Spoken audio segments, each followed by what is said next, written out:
Hola, ¿qué tal? Y bienvenidos a un nuevo episodio en Conversaciones en la Cava. Yo soy Lula Y yo, Rocío, y esto es Conversaciones en la Cava.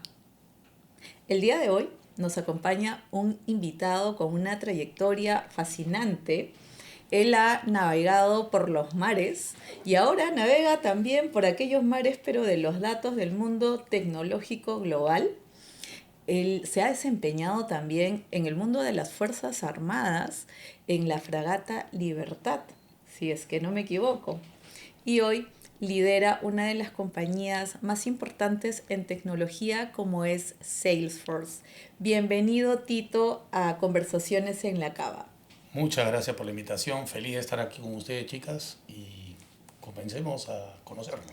Buenísimo, Tito. Entonces, hoy estamos tomando Finca Sobreño, Crianza 2020, un tempranillo.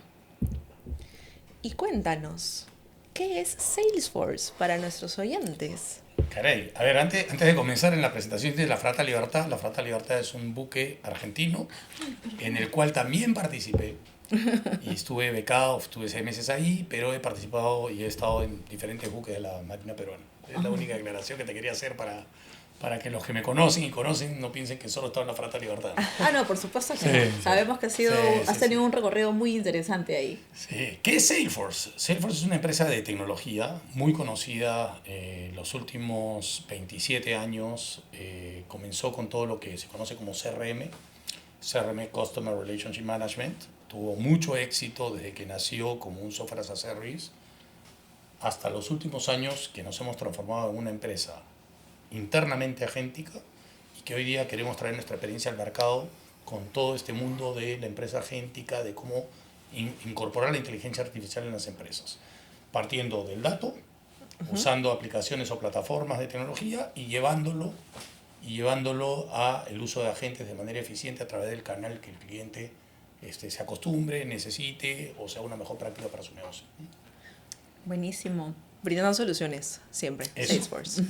Excelente. Pero tu reto actual, sabemos que fuiste nombrado desde el año pasado en esta posición, interesante y felicitaciones por todos Gracias. los retos, porque estamos hoy en un mundo tecnológico que definitivamente nos ofrece muchísimas oportunidades y en las organizaciones para que poderlas llevar y acompañarlas en todo ese proceso de transformación. Pero antes de que nos sigas contando sobre todos los desafíos actuales y los que has atravesado o en los que has navegado, Tito, nosotros sabemos que en el año 93 tú recibiste la espada de honor al ocupar el primer puesto de tu promoción, siendo este un reconocimiento importante dentro, digamos, de mucho mérito en la escuela naval. ¿Cómo es que, digamos, confluye toda esta formación que tú traes, ¿no? De ser formado en el mundo militar, donde sabemos que es también jerarquizado, donde hay, digamos, estos espacios que pueden ser un poco más rígidos de alguna manera, y cómo cambia el Tito cuando ya sales del mundo de la naval y entras al mundo corporativo? ¿Cómo viviste esa transición y qué tuviste que cambiar de repente para poder liderar un negocio diferente? Primero he tenido que transformarme constantemente, ¿no? Es una evolución en la forma de liderar, en concebir y ver cómo tengo que hacerlo y abrir la mente, ¿no? A ver, si te lo cuento en simple, vengo de una familia con legado de la Marina. Desde mi bisabuelo fueron marinos, abuelo, padres, primos, hermanos. O sea, Todos. Todos. la verdad que las opciones que tenía cuando recién terminaba el colegio era solo pensar en la Marina, en si quería ser infante marina, si quería ser de Era la superficie, submarino. especialidad. O sea, no, sí, era más la especialidad que pensar en otra cosa, ¿no? Porque viví en ese entorno, lo disfruté, mi padre se encargó, digamos, de tenerme embebido en ese mundo y la verdad que lo disfruté. O sea, no es algo que no haya disfrutado. Eh, Tuve la suerte de prepararme en la escuela naval, tengo mis mejores amigos están en la escuela naval o son digamos, de la escuela naval y hoy ya algunos todavía siguen en actividad en la Marina, otros ya estamos en el retiro, pero disfruté ese momento, ¿no? Entonces yo siempre cuento la historia de cómo evolucionó el liderazgo y creo que que sí, como les digo, me tuve que transformar constantemente, ¿no? Yo lo relaciono normalmente con 3 o 4 etapas. Tú bien lo puntualizaste, jerárquicamente, quizá liderar desde pequeño, creo que fue muy bueno para forjar carácter, saber comprometerte con las personas, preocuparte por tu gente. Eso lo logré en mi carrera corta. Yo me gradué a los 20 años. Súper joven. Sí, cumplí 21 en algunos meses, pero era relativamente joven. Salgo al mundo laboral, digamos, teniendo cerca de 11, 12 personas a mi cargo y personas que me cuadriplicaban la edad. Claro. ¿No? Entonces yo lo sentía como un reto donde uno se va desafiando personalmente de cómo comunicar, cómo llevar a la gente, etc. Pero como te digo, era jerárquico al final, ¿no? Yo tenía galones y esos galones te daban un lugar. te dan como una protección para liderar, ¿no? A personas. Luego decido pasar al mundo por casualidad tecnológico, como bien puntualizaste, me gradué número 1 en mi promoción como espada de honor. Eso me llevó, siempre he sido académicamente destacado y he tratado de siempre estar al día. Estudié un MBA estando dentro de la Marina. Buenísimo. Estudié en Centrum y conocí un poco el mundo de qué tenía que aprender, ¿no? Y medio que me frustraba porque había cosas que no entendía, ¿no? En la Marina no llevamos, por poner un ejemplo, contabilidad. Y tuve que estudiar fuerte para entender y meterme al mundo. De ahí me autorreté en dictar clases y luego, al final, por cosas de la vida, decido dejar la Marina y entré al mundo de tecnología. Una compañera me contrata, una compañera del MBA, me contrata en Adexus, una empresa de tecnología, y ahí viene mi primera evolución de liderazgo. Tenía que aprender a liderar sin galones, ¿no? Claro. Igual había una estructura jerárquica, pero era sin galones y el trato era... yo siempre lo digo de broma, pero me tuve que civilizar, ¿no? Un poquito, ¿no? Claro, ¿Sí? mi carrera es totalmente distinto. Bueno, en el mundo, en este mundo, o eres militar o eres civil, ¿no? Sí. Siempre. Y no es blanco y negro, ¿no? Entonces, yo tenía en ese entonces 33 años, muy joven, ya tenía 16 años de Marina con la Escuela Naval. Claro. Y entraba y tenía que cambiar un poco, o sea, lo que sí tuve claro al comienzo es que el que tenía que cambiar era yo, y yo tenía que adaptarme a ese ecosistema nuevo al que me enfrentaba. Y me tuve que civilizar, y esa fue mi primera evolución. Mi segunda evolución fue, estuve 3 años en Adexus, pasé de operaciones, de manejar gente, que se me hizo muy fácil, aprendí mucho de tecnología, luego pasé al lado comercial, y luego me contratan en IBM, en el año fin de 2007, y me piden, ya no para un rol de liderazgo, era mi primer rol de no liderazgo desde los 20 años. Tenía un rol de ventas, de outsourcing, de tecnología, y también tienes que aprender a liderar. Sí. Porque no siempre vas a tener una estructura jerárquica que te respalde con reportes directos, sino tienes que aprender a comunicar mejor, a ser buen compañero, a integrar, a poner objetivos comunes para que la gente te siga, saber cómo destacar o no destacar con las personas para que te sigan. Y esa fue mi segunda evolución. O sea, aprender a liderar sin tener estructura jerárquica que te respalde. ¿Sí? Entonces, creo que ahí, o sea, me encantó ese reto, creo que me civilicé más todavía. ¿Sí? Y la tercera, yo lo diría ya, es cuando tuve oportunidad de liderar grandes equipos, ¿no? Que esas, le diría que fue mi tercera evolución, que paralelo aprendí o adquirí skills de ventas. Los skills de ventas tienen mucho de soft skills. Por supuesto. Entonces me llevó también a comunicar mejor, a ver cómo tenía que integrarme mejor con las personas, ganarme la confianza. Una cosa es que uno sea confiable y otra cosa es que te ganes la confianza de la persona, ¿no? Siempre te vas a enfrentar a algunas barreras y vas a lograr, o tienes que tener tácticas, estrategias de cómo convencer a la persona y con el tiempo ganes confianza, ¿no? Buenísimo. Y ya para cerrar, y esa evolución me llevó a esto, a liderar grandes equipos. En IBM tuve la oportunidad de liderar un equipo de casi 1000 personas, Luego fui gerente general de Sapia también, donde lideré, tenía 1.500 personas, de ahí por la pandemia, lamentablemente, fueron un poco menos al final, pero fueron cerca de 1.500 cuando recién tomé el cargo. Y luego he estado tuve la oportunidad, que quizás podría ser mi quinta evolución, es liderar personas de otra cultura, porque tuve la oportunidad de estar casi 4 años en México liderando personas de otra cultura, muy similar a la peruana, pero finalmente Es distinto. es distinto, y había gente de otros países que pensaba algo diferente a nosotros los peruanos. Buenísimo. Entonces yo creo que se nos viene nuestro primer salud. Eso, Salud por la adaptabilidad. ese es el término correcto. Salud. Salud. Salud.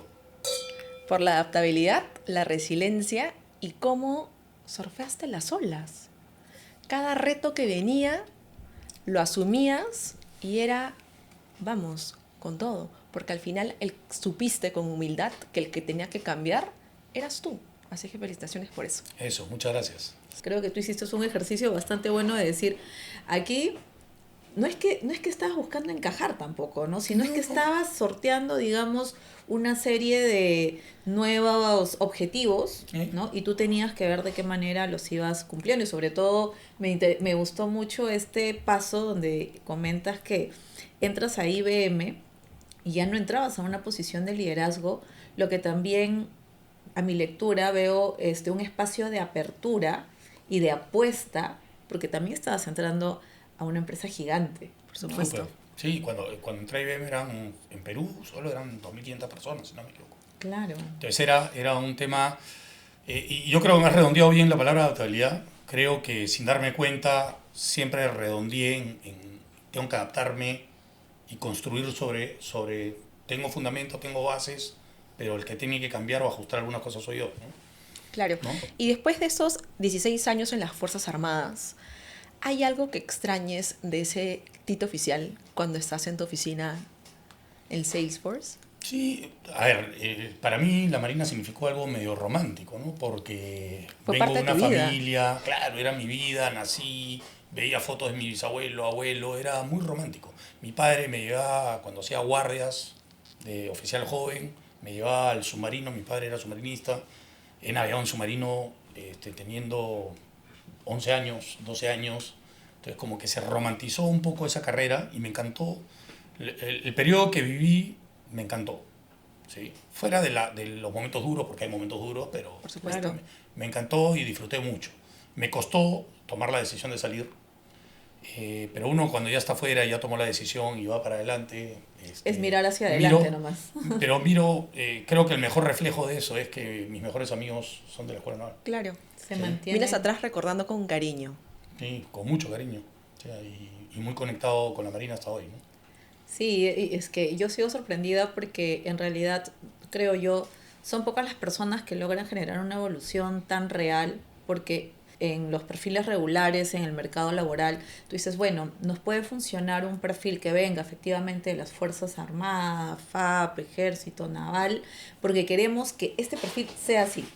Va a cumplir los procedimientos, va a ser bastante jerarquizado, va a poner ese orden, va a venir con toda esa disciplina. Disciplina, claro.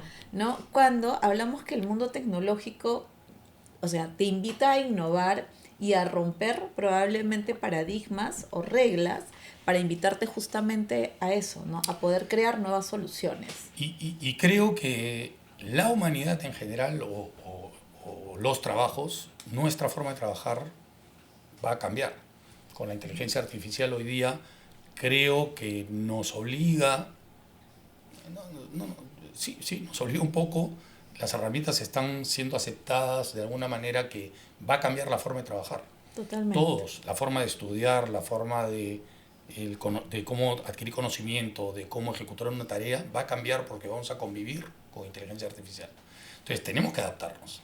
Y primero tenemos que entenderla para adaptarnos. Así es. Y he tenido la suerte de trabajar en esto casi 3 años ya. Buenísimo. Escuchando algunas entrevistas, comentabas que uno de tus más grandes miedos es que los líderes no están aceptando como que muy bien este cambio, ¿no? Ahora, sí. ¿Tú has tenido algún miedo en este recorrido tecnológico?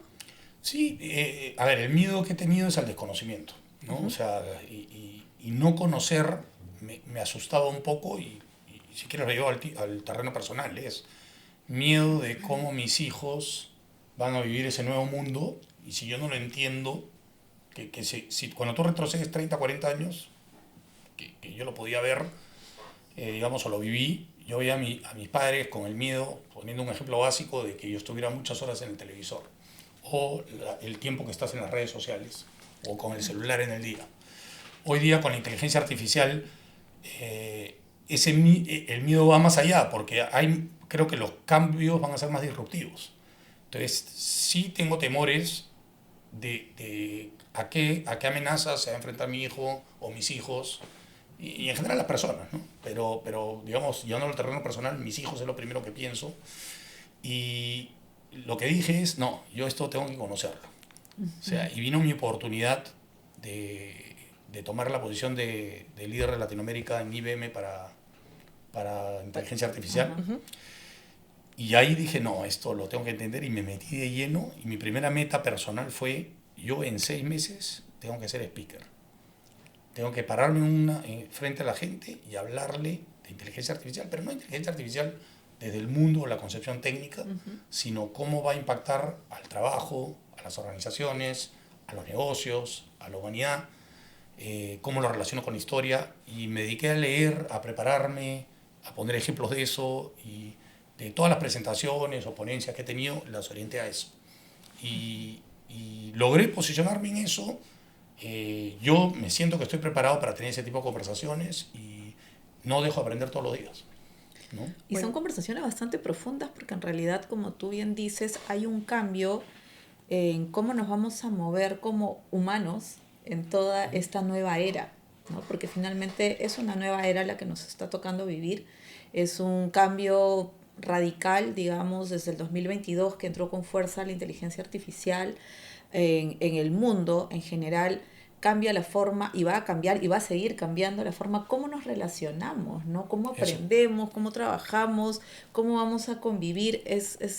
Y ahí te digo algo. Sí. Si queremos, las personas nos puede hacer más humanos. Mira lo que te digo, ¿eh? Te puede hacer más humano porque si le dejamos a la inteligencia artificial lo repetitivo, lo aburrido, lo que no tiene valor, y nosotros nos concentramos en lo que sí tiene valor, creatividad, tener mejor juicio, mejores características como humanos, si nos enfocamos ahí vamos a ser mejores personas. Por supuesto. Y la inteligencia artificial hace lo aburrido, pero depende de nosotros, que lo orientemos, lo gobernemos así y que nuestro trabajo va a ser hasta más divertido. Porque si al final queremos. nosotros tenemos el poder. Si queremos tenerlo, lo vamos a tener. Sí, ¿no? claro. Pero me gustaría brindar por el eterno aprendiz. Eso. Sí. Salud. Salud por eso. Es muy rescatable todo lo que cuentas sobre tu trayectoria porque en la conversación o como vamos avanzando en la conversación veo toda esa curiosidad y lo he dicho y lo seguiré diciendo siempre cuando hablamos ya de talento, hablamos mucho de esa curiosidad intelectual, ¿no? Una característica clave del talento es justamente esa, ¿no? El que él pueda retarse. Tú te has retado, te planteaste tiempos, no lo conozco, lo aprendo, entonces me esfuerzo. La curiosidad generas, también. La curiosidad, por supuesto, es esa curiosidad intelectual que es la que es eso que te mueve a seguir explorando, y sobre todo en el mundo tecnológico hay mucho que explorar. Y ahora, en estos tiempos, recuerdo que he leído algo al respecto de cómo tú explicas la diferencia entre los asistentes y los agentes, y pones un ejemplo con Messi, ¿no?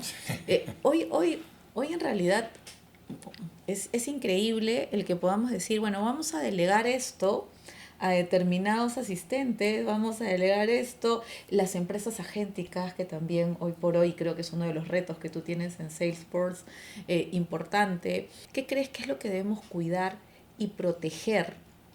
Porque vamos a vivir de alguna manera, y ya tú me dirás que no, cómo es esa proyección, si tenemos que cerrar los ojos y decir, si esto está comenzando a evolucionar así, yo me imagino el mundo del trabajo, vamos a tener agentes, asistentes, tu equipo de trabajo va a ser así. Va a Entre ser bots y un mix, humanos. Sí, un claro. híbrido. Mi esposo también viene del mundo tecnológico, yo de recursos humanos, entonces le decía, ¿Qué tengo que estudiar y prepararme para El futuro. poder liderar? Y hacía una broma, ¿no? Porque era, le rescindo el contrato a este agente porque no pasó nada. No cumplió mis expectativas, Claro. ¿no? Pero no va a haber tanto feeling. Pero a veces yo te cuento... No, pero seguramente va a pasar en el Sí, futuro. claro, pero te cuento así aquí entre nos que a la IA a veces yo soy muy respetuosa y muy cariñosa con mis hijas, ¿sabes? Por supuesto, la saludo con mucha educación, porque digo que también está aprendiendo, o sea, estamos construyendo una relación, no, la verdad que está eso en mi imaginario, pero creo yo que de alguna manera se da con estas tecnologías que tenemos en la palma de la mano, ¿no?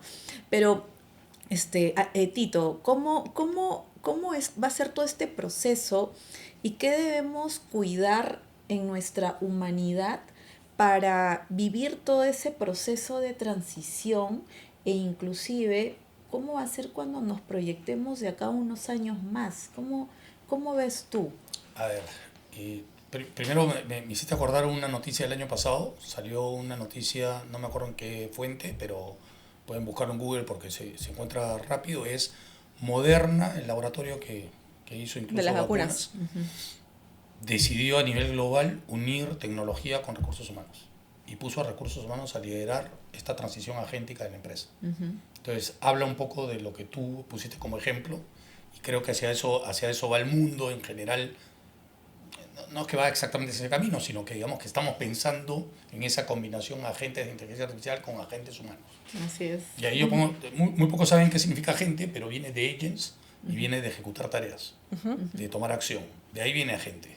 Entonces, los humanos también somos agentes de trabajo, ¿no? Y los agentes de inteligencia artificial también van a hacer trabajos y hay que orquestarlos y gestionarlos correctamente, tanto humanos como agentes de inteligencia artificial. Pero no se desmotivan. Coincido.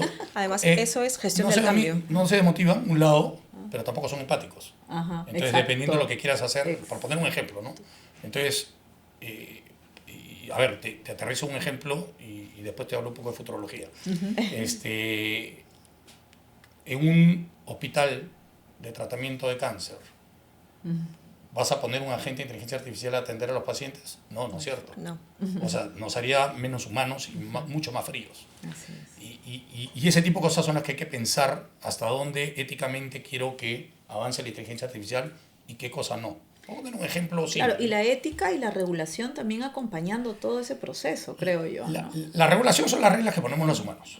Son las leyes y las reglas que ponemos los humanos, pero viene de la mano para ponerle límites a lo que queremos y no queremos, o para ponerle foco a lo que queremos orientar el Así uso de es. la tecnología, ¿no? Claro, eso basado en esa ética para luego poner la regulación como una herramienta que no nos permita desviarnos de lo que queremos Eso. cuidar. Es que al final... Yo creo que primero es la ética, ¿no? claro. Porque las empresas, sin que haya regulación o sin que avance la regulación, creo que las empresas y las personas deberíamos pensar para qué usarlo y para qué no usarlo desde hoy, ¿no? Por supuesto, al final nosotros somos los que ponemos las reglas del juego. Eso. Sí, Es sí, eso. pero estoy pensando, digamos, la aplicación desde un espacio mucho más amplio, ¿no? Porque sabemos también... No, como ciudadanos nos tienen que que regular algo. Sí. Necesitamos unos parámetros para saber dónde movernos, porque hay que trabajar mucho en la ética, mucho en la integridad. Y yo creo que lo que más falta es entender. ¿Sí? En inglés se usa mucho el término AI awareness, ¿no? Que es sensibilizar, entender qué es lo que puede y qué no puede hacer. De ahí viene el literacy, ¿no? Que es alfabetizar.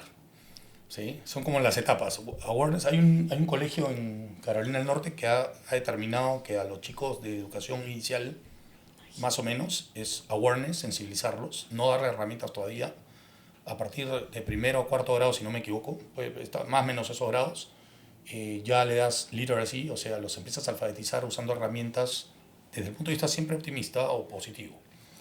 Y ya a partir de los últimos años de primaria y secundaria ya es AI fluency. Es que usen las herramientas correctamente para que potencien sus capacidades. Así es. ¿Sí? Toda esta historia viene de la calculadora, la máquina de escribir. Es increíble porque ha el convivido despertador. siempre con nosotros. Pero yo quería escucharte esa reflexión desde esa futurología que nos quedamos ahí. ¿Qué viene? ¿Qué viene? Mira, yo sigo a dos personas que creo que son relevantes y les recomiendo que las sigan, Amy Webb y Ian Beecraft. Ellos hablan mucho sobre el futuro y hacia dónde va el mundo, ¿no? Creo que son los futurólogos más aterrizados que hay, ¿no? Porque hay algunos que que nos llevan por caminos que Muy decimos, flow, muy "Guau", flow. ¿no? O sea, ya es más que Star Wars, ¿no? ¿No? Ok. Entonces, yo lo que veo, o lo que entiendo, o lo que capturo de los mensajes que ellos dejan es, sí, va a cambiar la forma de trabajar. No nos estamos dando cuenta quizás en algunos detalles, pero depende del acelerador que le pongamos nosotros, como país, como personas, como organizaciones, va a ir más rápido o más lento. Se habla, por ejemplo, o lo que dice Ian es 120 años, si no me equivoco es el 2050, vamos a vivir los humanos. ¿Sí? Y aquí un dato histórico de Our World in Data te trae datos, que yo los pongo ejemplo siempre en mi ponencia, es 1927, el ser humano vivía en promedio en el mundo, sumando todos los países y todo, 34 años. 1927, hace 100 años. No es mucho más, ¿no? Podemos tener abuelos que están vivos, que tienen más de 100 años y que están más o menos 201 años y que vienen de esa época. Vivían en promedio 34 años. Hoy día el promedio de vida, o el 2022 el promedio de vida era 72 años Sí. en el mundo. Y en países como Perú 76, si no me equivoco. Entonces, sí es posible que el 2050 aumente. Y hoy día tú ves una persona de 50 años No parece. o 50 y tantos, yo tengo 54, y tú Casi. veías a mi padre lo veías a los 54 años y era un abuelo. Pues, Claro. ¿sí? Bueno, y creo que ya lo había hecho abuelo también. Entonces era un abuelo, y las personas estamos Evolucionando. físicamente, y viene mucho hoy día de neurociencia para evitar o prolongar, digamos, que las enfermedades neurológicas no sean a tan temprana edad, que eso también ha sucedido en el corto plazo. Entonces hoy día vivimos más, nos enfrentamos más a enfermedades neurológicas, pero en el futuro esto seguramente va a ir evolucionando conforme cuidemos mejor nuestro cerebro, nos alimentemos mejor para que también nuestro cerebro esté bien, no solo el físico. A veces todo el mundo, todos los que hablamos de nutrición, etcétera, casi todos hablamos de, a mi edad, no perder masa muscular. ¿Sí? Pero muy pocos te están hablando, ¿qué nutricionista te está hablando cómo tienes que alimentar tu cerebro? Claro. Sí. Para que tu cerebro dure Qué más, buen muy punto. poco. Sí, qué buen punto. Buen punto, me encanta. Porque tienes toda la razón. Es que en realidad uno siempre está pensando en el nutricionista En el desde el físico. cuerpo. Bueno, Quiero ser flaco. sí, pues es un Nada más. órgano, el cerebro O es sea, un puedo ser órgano. flaco a los 90 años, pero, Pero- con una enfermedad Claro, cerebral. Entonces, claro, ¿por qué no total. empezamos a estudiar desde el punto de vista nutricional, por ejemplo, cómo cuidar mejor mi cerebro? Y es que el cerebro siempre va a estar moviéndose, va a estar, digamos, con esa curiosidad. No sé, me pongo a pensar en tu cerebro, en este caso en particular, y estás tocando pues, un tema interesante porque la evolución del ser humano se proyecta, ¿no? Que va a seguir, digamos, acrecentándose esa edad, ¿no? Esa edad biológica, vamos Sí, a sí. vivir más, ¿no? Y la IA llega y nos va a quitar estos pesos de los trabajos operativos para poder tener una ventana de tiempo para hacer cosas que deberían ser más productivas, hacer cosas más humanas como lo dices. Pero ¿qué va a pasar cuando te jubilas? No, que Ah, históricamente ajá. siempre la tecnología ha reemplazado algunas labores que hacíamos nosotros, pero eran más físicas. Claro. Hoy día el tema es que estamos yendo contra capacidades cognitivas. Y ahí es donde sentimos el reto más, o digamos, nos llama la atención más a los humanos de decir, y nos da más miedos, ¿no? Lo que dices es importante. Todos los sistemas que hemos creado, porque todo el mundo cree que toda la vida fue así. ¿Ustedes saben desde cuándo, por ejemplo, la educación peruana primaria fue obligatoria? Desde, ay Dios, sí, lo Poco he- más de 100 años. Sí, ¿Ya? ajá. ¿Y desde cuándo más del 50% de la población tiene educación primaria?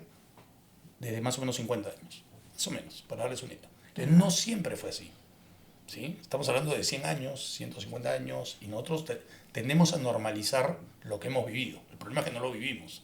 Pero la historia siempre nos ha llevado por una evolución, y se pensaron leyes de jubilación, leyes sociales, para decirlo de alguna manera, que hay que repensarlas. ¿No? Y es que- yo no me quiero jubilar a los 65, Imagínate. ni a los 55. No, Imagínate. imposible. Yo quiero seguir trabajando hasta donde pueda. Y es que la IA va a invitar a poder hacer toda una reconfiguración del sistema. Exactamente. ¿no? Y vamos a tener que Totalmente. repensar como sociedad leyes que acompañen ese proceso, ¿no? Tenemos que cambiar. Pero tú afirmas que la empatía, el juicio, La la creatividad. curiosidad, la creatividad no pueden ser sustituidos. No sé si no pueden ser, sí pueden ser sustituidos. ¿Crees? Pero, sí, pero creo que no es lo mejor. Creo que el humano siempre lo hace mejor. Esa es la diferencia. Por nuestra creatividad al final. Sí, hay gente que va a decir, puedo crear con IA, pero yo creo que tiene mucho más valor un humano apoyado con la IA creando algo. ¿Y alguna vez tu intuición humana te dijo más que los datos o alguna aplicación? Estás entrando en un terreno que es un poquito más técnico, pero a ver, ahí no, normalmente depende de para qué. ¿Ya? Y ahí lo importante es qué decisión vas a tomar. ¿Sí? Entonces, si tú vas a tomar... ¿Han leído a Daniel Kahneman? Daniel No. Goleman. Kahneman. Ah, Calma, no. Decisiones rápidas. Los humanos, voy a sobresimplificar, ¿eh? Los humanos tenemos dos tipos de formas de decidir. Decisiones rápidas o decisiones, o sea, pienso rápido, decido rápido, o pienso mucho y decido lento. Ejemplo, cuando sales de tu casa y estás manejando y tomas decisiones de voltear a la derecha o voltear a la izquierda, decisiones rápidas. Te pasa algo o te dicen algo y reaccionas rápido y contestas rápido. O tomo decisiones de, ¿tomo desayuno o no tomo desayuno? Sí, sí tomo desayuno, ni siquiera lo piensas mucho, ¿no? O tomo café, ¿quieres café? ¿No quieres café? Sí quiero café. O sea, O vino. no es que haces O una vino, evaluación, por supuesto. no haces un cuadro comparativo, no, o sea, no llegas a eso ni le dedicas tanto tiempo. Claro. Sin embargo, hay cosas que tú quieres pensar más, ¿no? Antes de tomar una decisión. Sí. ¿A dónde me mudo? Que hablábamos antes de entrar De en iniciar. línea, ¿no? De comenzar. ¿Me mudo aquí o me mudo acá? No, voy a evaluar en qué colegio pongo a mi hijo, si hay un hospital cerca, si es que cualquier cosa, si mi familia vive cerca, etc. Ahí sí hago una evaluación, o dónde me cuesta más, acá cuesta más barata el metro cuadrado, y uno decide con una mayor evaluación. Bueno, ese mismo análisis está siguiendo la inteligencia artificial en su desarrollo. La inteligencia artificial, Un árbol de decisión. yo lo defino en simple como simular las capacidades cognitivas de los seres humanos. Eso es la inteligencia artificial hoy, por lo menos. ¿Sí? No es que reemplaza al ser humano, estamos construyendo al ser humano, no es eso. ¿Y cómo lo estoy simulando? Con datos. Entonces, si yo tomo decisiones, no siempre tomo decisiones basadas en datos.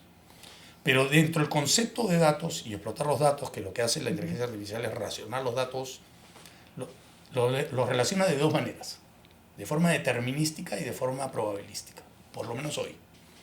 ¿Qué es determinístico? Cuando hace match, hablando en simple. Ok. O sea, tú me dices algo, esto hace match, quiero.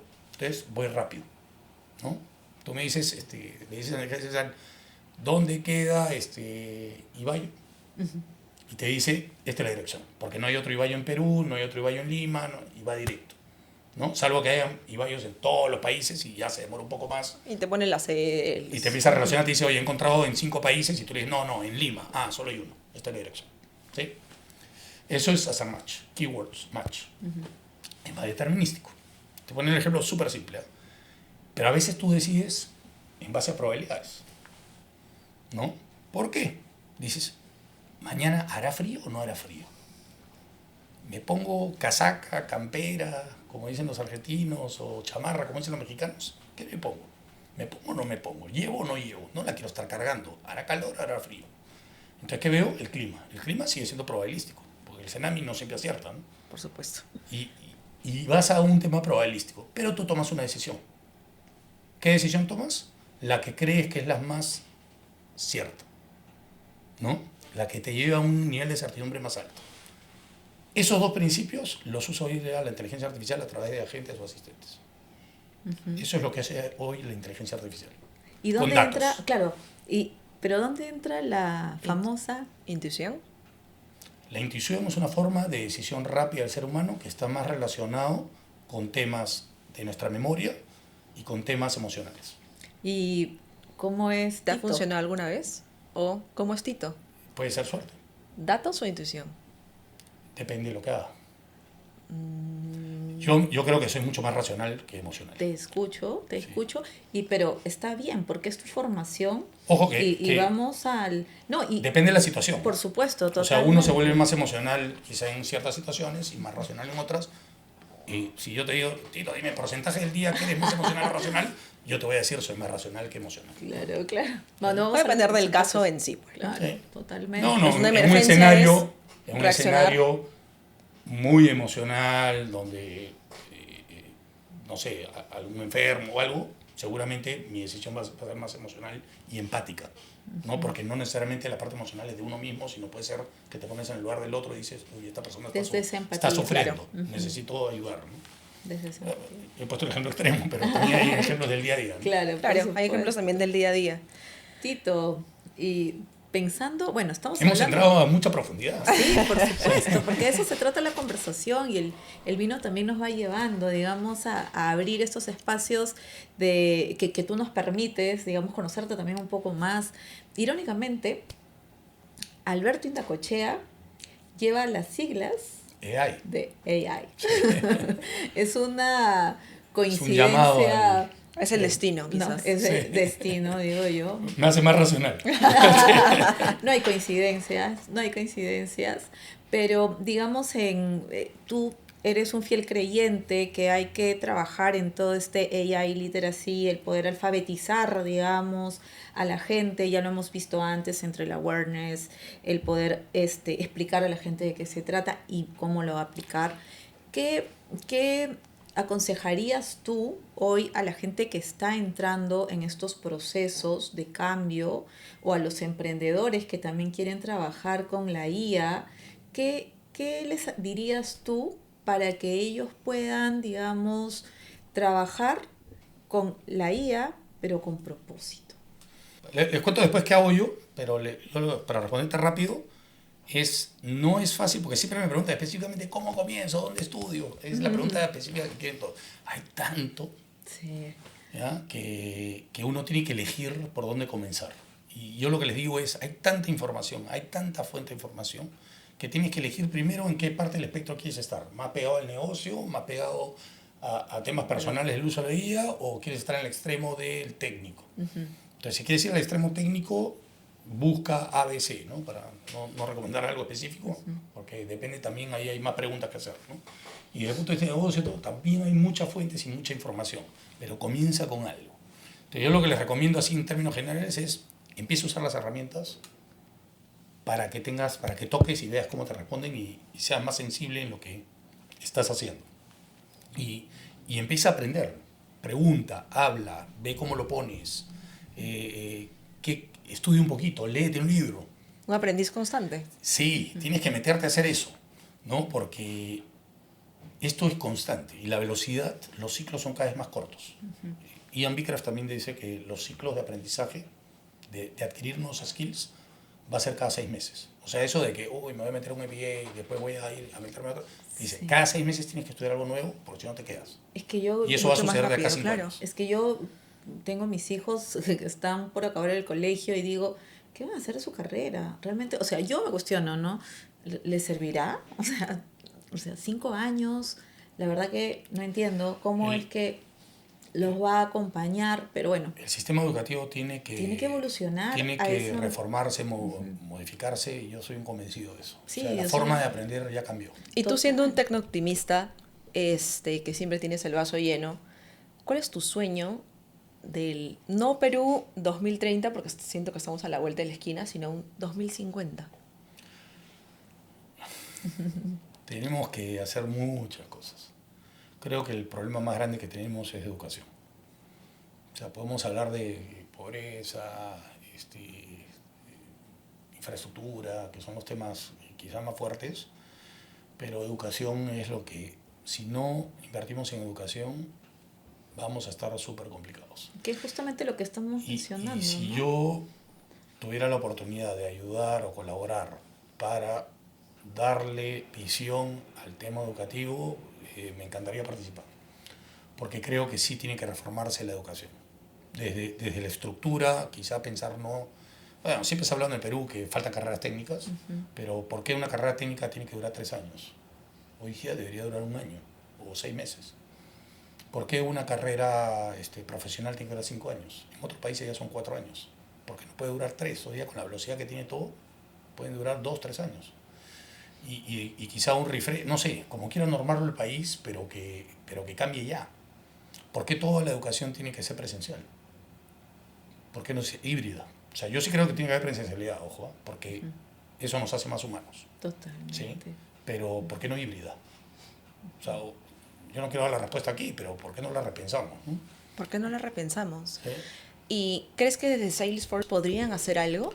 Nosotros estamos en programas de educación para centrados en la empleabilidad. Hemos hecho una apuesta muy grande por Perú hoy día.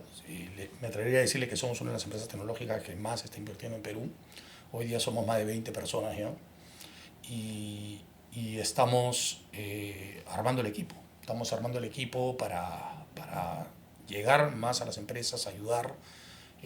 Tenemos programas de empleabilidad que ya se han dictado el año pasado, esperamos este año retomar un par más o los que se puedan. O sea, estamos abiertos a tener conversaciones con centros educativos, universidades, para ver cómo lo podemos poner. Tenemos cursos gratuitos en español, en inglés, en Trailhead se llama nuestra plataforma, y somos unos convencidos que podemos colaborar y darle para adelante. Somos una empresa hoy día tecnológica que va más allá del CRM, muy metidos en inteligencia artificial. Nuestros valores son time to market, time to value. O sea, vamos directamente y vamos a todos los segmentos de la industria. Buenísimo. Entonces, salud por la educación. Eso. Salud. Salud. La educación como uno de los pilares de nuestra sociedad para acompañar esta evolución. Qué bonito lo has explicado, de verdad, Alberto, y me hace mucho sentido. Ya me dijiste Alberto, no Tito. Ay, Tito, perdón. Que le da mucho sentido a esto que estamos conversando, ¿no? Porque finalmente trabajar en el mundo tecnológico tiene todo un desafío por todo lo que hay y lo que se viene. Y qué bonito también que Salesforce esté apostando desde un propósito mucho más genuino en poder acompañar en esa evolución, digamos, a través de estas iniciativas que fomentan de empleabilidad. Yo creo que hay que hacer como mucha comunidad de aprendizaje e ir llevando, digamos, a los jóvenes y a los no tan jóvenes también a subirse en este carro, pero no por esa moda, sino porque, oye, esa es una realidad que tenemos que afrontarla y tenemos que tener las herramientas en la mano para que nuestro país, ¿no?, finalmente siga avanzando. Total. No, Y es el futuro, pero no el futuro como volver al futuro, sino, en verdad, eso está a la vuelta de la esquina. Total. Yo creo que si el país se lo propone, y creo que hay herramientas hoy día y hay dinero fuera del país o dentro del país que bien enfocado, con iniciativas bien estructuradas, creo que se puede iniciar algo muy bonito para la educación en el Perú. No, buenísimo. Y tú estando desde, bueno, ya vienes desde dos gigantes, IBM, ahora en Salesforce, ya has tenido también una experiencia trabajando en otros países. ¿Qué es lo que tú ves, digamos, en línea con lo que estamos conversando? ¿Qué es lo que tú ves como esa chispa en el emprendedor peruano? Porque sabemos que también acompañas startups, ¿no? Entonces, ¿qué diferenciador ves en el peruano versus, digamos, otros países, las personas que se desenvuelven en el mercado en otros países? Positivos, en general somos muy creativos, somos supremamente creativos. Creo que hemos sabido vivir en la escasez, vivir en lo complicado, y hacemos cosas muy creativas a nivel de empresa y a nivel personal. Creo que eso es lo que más destaco del peruano. Somos trabajadores, la gente trabaja mucho. Si lo que tenemos que mejorar, yo diría dos cosas: tenemos que aprender a ser más cívicos, empáticos con el resto de la sociedad. O sea, eso se ve hasta desde que manejamos. Por supuesto. O sea, no nos importa si el otro pasa o no pasa. Ahí nos está faltando más civismo en general. Y lo otro es que tenemos que aprender a ver el mundo más que solo el Perú, o desde el punto de vista de emprendimiento, ¿no? O sea, a veces centramos nuestro esfuerzo solo en Perú y nos falta un poco de ambición de pensar en el mundo, ¿no? Muy pocas empresas peruanas han logrado mirar el mundo y eso se ve en el ecosistema de startups, de desarrollo. Generamos muy poco en Latinoamérica y normalmente las grandes terminan moviéndose como centro a otro mercado para levantar fondos o lo que sea, porque se hacen más atractivos y creo que eso tenemos que construirlo aquí, ¿no? Países como Singapur, que tuve la oportunidad de estar siendo muy pequeños, terminan siendo un hub para hacer negocios con todo el Eurasia y creo que Perú puede ser también un hub para hacer negocios con toda Latinoamérica, ¿no? Claro. Y una de las entrevistas que tuvimos fue con Carlos Barrientos. Nos comentó que el cliente final siempre va a ser el Perú. Si tuvieras la oportunidad de hacer algún agente IA, alguna aplicación para poder automatizar una tarea de Estado peruano, ¿cuál sería? Uy, se cae de maduro todo lo que es trámites. Todo lo que es trámites debería ser súper simple de hacer. O sea, hoy día hay herramientas para conectar datos, así estén desordenados, porque ha pasado a lo largo de la historia, hasta las mejores empresas han generado silos de datos. Así es. Existen herramientas para eso, llevarlo a un nivel donde puedes ya agentizar y buscar soluciones rápidas, ¿no? Entonces creo que el Estado rápido tiene que comenzar a hacer algo de lo fácil a lo difícil. Y o sea, se no puede. comience por lo difícil. Se puede, se tiene el dinero, o sea, Chausat, Lo que falta es conocimiento. RENIEC, Yo creo que Conocimiento. OMPE quizás, No, ¿Conocimiento? chao, o sea, quizás tiene que existir. mejorarlo. Pero No, conocimiento mejorarlo. o voluntad, Tito. Ah. No, yo creo que es un poco de conocimiento. ¿Sí? ¿También? Sí, porque pasa con empresas privadas donde, digamos, falta todavía avanzar en entender bien la IA y cómo la podemos explotar, usar, ¿no? Y hay que atreverse a hacerlo, ¿no? Estoy Yo creo que trabajando... están, sí, como miedos también.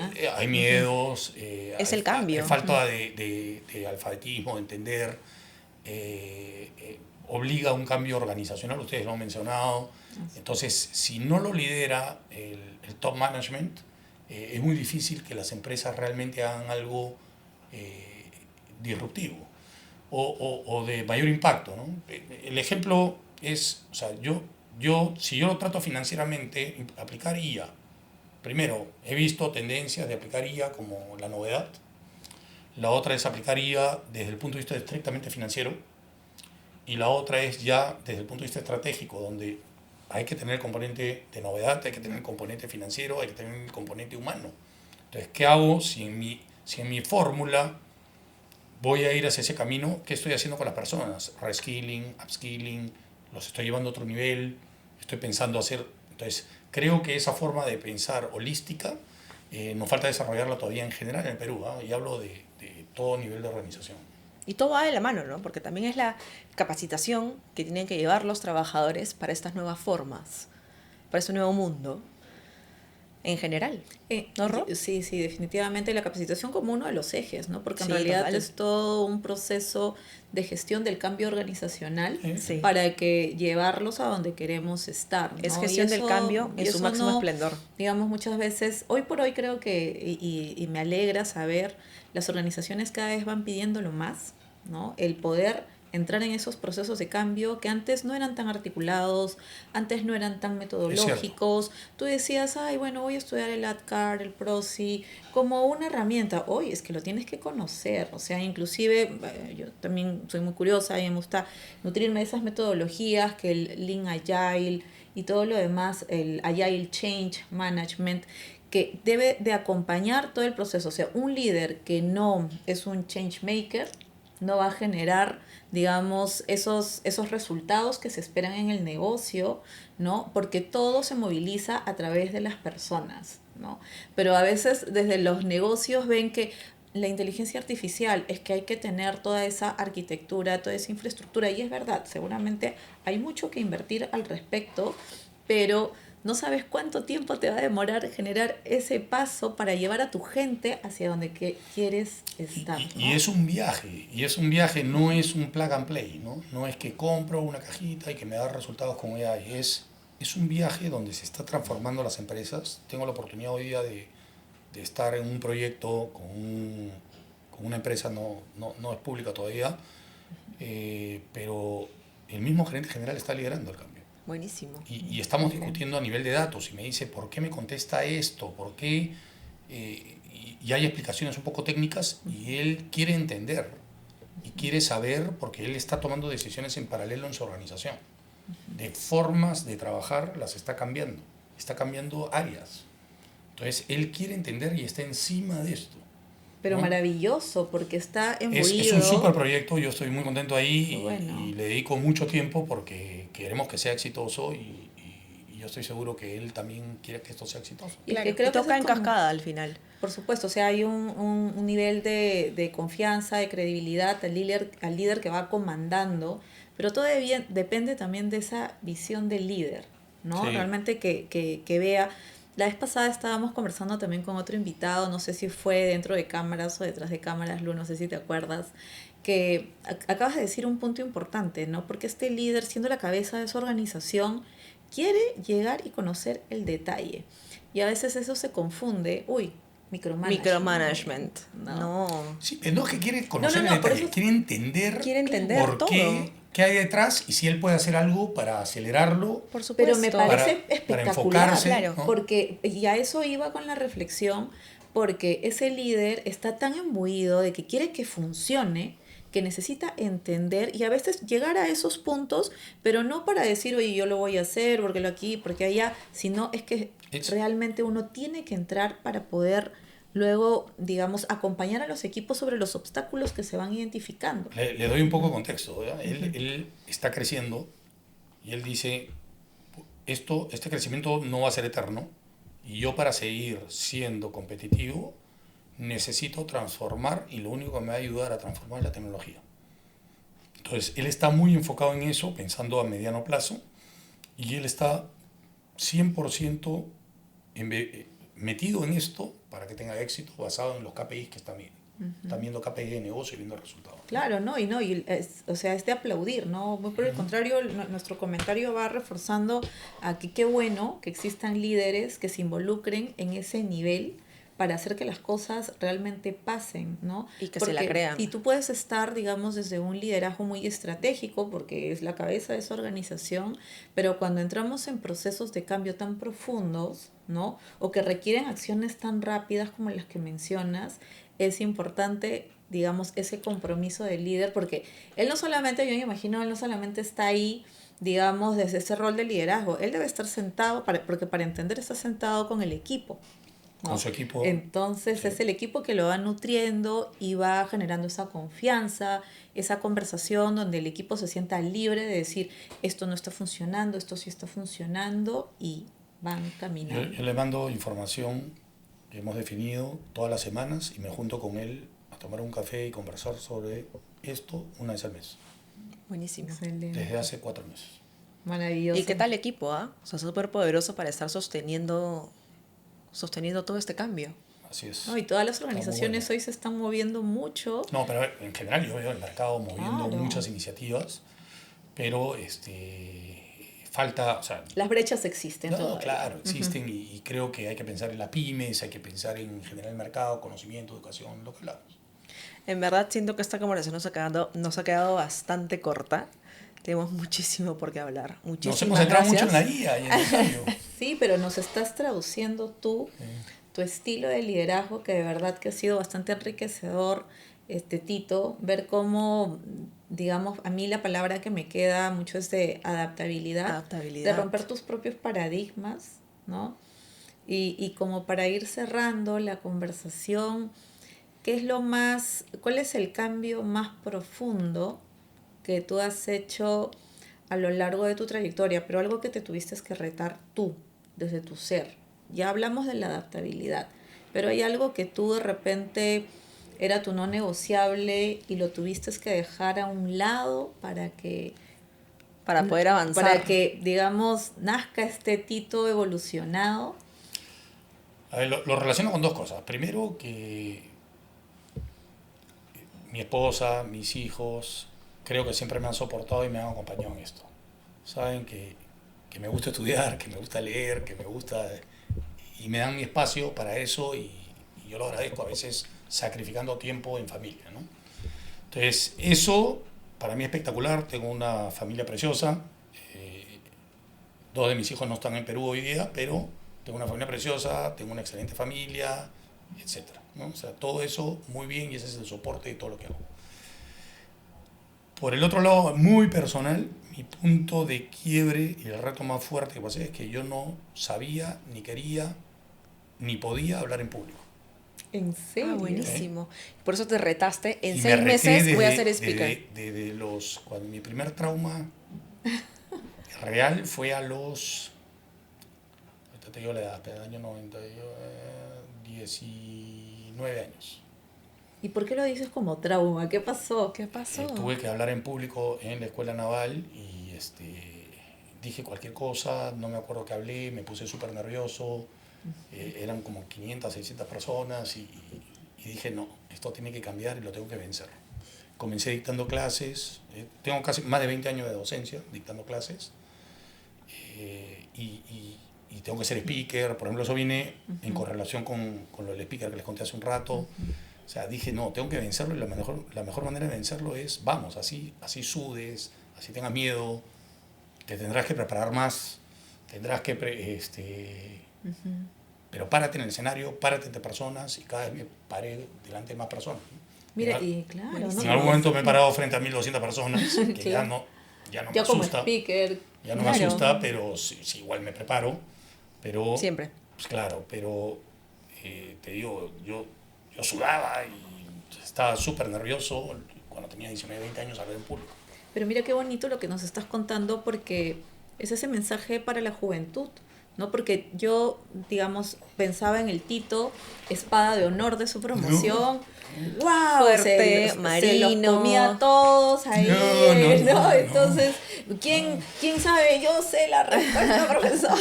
No, Ahí. un poquito había de eso, pero no era súper chupado y poco a poco he ido evolucionando, ¿no? Sí, así como les he contado la historia del liderazgo, evolucionas como persona también. Lo importante creo que está detrás es que quieras mejorar,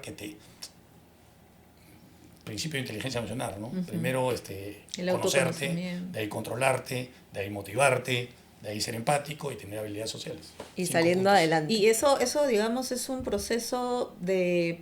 Tienes que aprenderlo. O sea, si no lo Total. tienes, hay gente que lo tiene más nato y hay gente que tiene que aprenderlo. Entonces, si tienes que aprenderlo y le pones ganas, algo aprenderás, ¿no? Nunca vas a ser perfecto. Yo creo que estás dejándole un mensaje muy Sí. importante a la juventud porque no solamente basta con ser preparado desde el lado académico, sino también desde el lado social, desde las habilidades, las Sí, competencias, sí. para seguir avanzando como lo has avanzado tú en tu carrera. Igual tenemos defectos, y eso hay que Supuesto. trabajarlo. Pues. Por supuesto. Por supuesto. Muchísimas gracias en verdad por todos los aprendizajes que nos has dejado el día de hoy. Gracias. Cuéntanos, Tito, ¿por qué brindas el día de hoy? Brindo. Lo primero que se me ocurre es mi familia. O sea, que mi familia me siga soportando, me siga aguantando y que me acompañe en este viaje hasta que tengamos energía para esto y ya vendrán tiempos mejores para dedicarle más tiempo a la familia. Buenísimo. Entonces, salud por el éxito y la familia. Dale. Salud. Salud. Muchas gracias.